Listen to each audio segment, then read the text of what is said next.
How do you overcome the suffering of life? How do you overcome the suffering of life? Be a better person. That's how you do it. Well, that's hard. It takes responsibility. And I think, you said to someone, you want to have a meaningful life? Everything you do matters. That's the definition of meaningful life. But everything you do matters. You're going to have to carry that with you.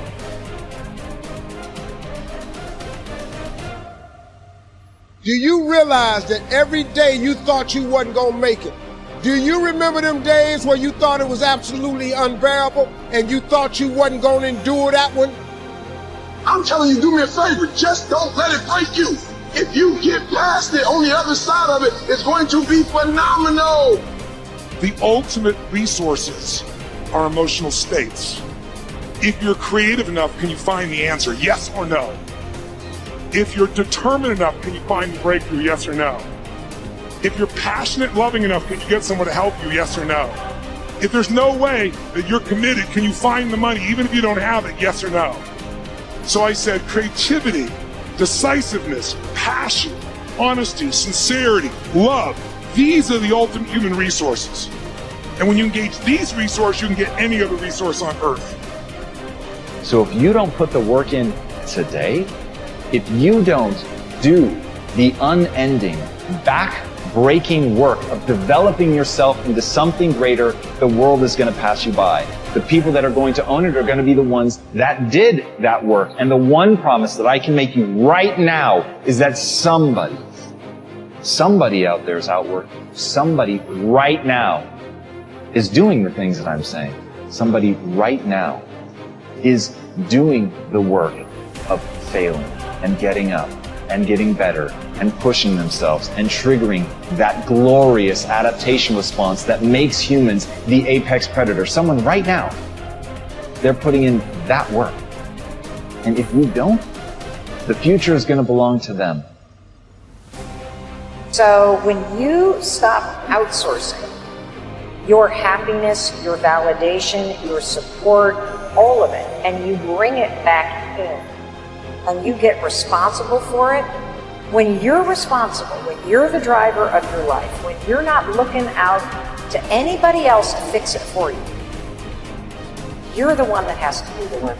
You're the one who has to push your own ass. You're the one who has to figure out what makes you happy. You're the one who has to figure out and become self-aware about what you need. And then you're the one that has to find whatever it is, the courage or being humble enough to ask for help. And as Martin Luther King Jr. said, if you can't fly, then run. If you can't run, then walk. If you can't walk, then crawl. But whatever you do, you have to keep moving forward.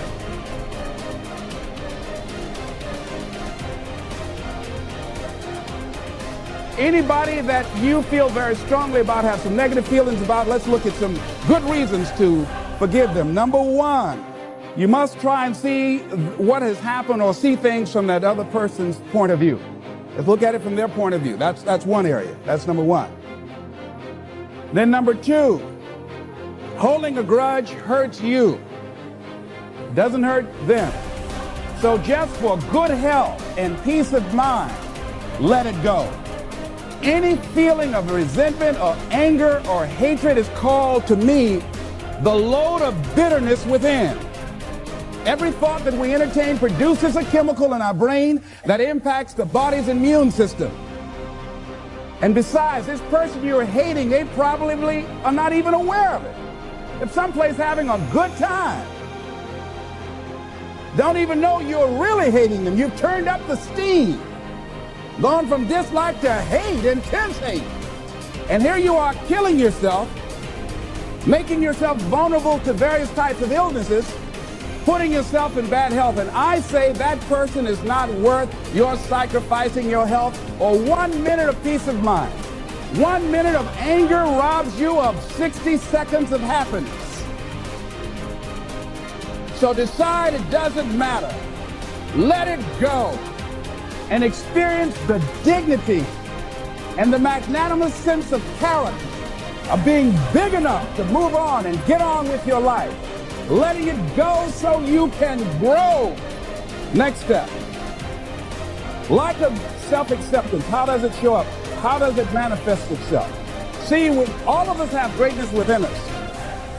But when you don't come to grips with your greatness and you don't work to develop it, if you're not seeking it out, if you're not finding where it is, if you're not trying to locate it, if you're not experimenting with your life to try and find out what fits for you, I'm saying that you're positioning yourself to be a miserable person, an unfulfilled person. How else do we do it? Procrastination. We just put things off over and over and over again. Why? Because we haven't accepted it. We don't feel deserving. We don't feel that we're good enough. So we sabotage ourselves by not ever taking care of business. We get real busy doing a lot of things. Well, we don't have any time. Well, I'll never forget Art Mandino in the book called University of Success. He said many of us never ever discover our greatness because we become sidetracked by secondary activity. We start doing so many things, we just give our time away until we don't have any time for ourselves or any time to do the things that we want to do. And every time you put it off and move it back, oh, I'll do it one day, oh yeah, I'm going to get to it. I'm saying to you that one day you look around and there goes a year, there goes 2 years, there goes 3 years. So if there's something you want to do it now. Do it right now. Don't put it off. Start right now where you are. There'll never be a perfect, ideal time. Whatever you have going for you right now, that's enough. Work on that idea. Work on it, work on it, work on it.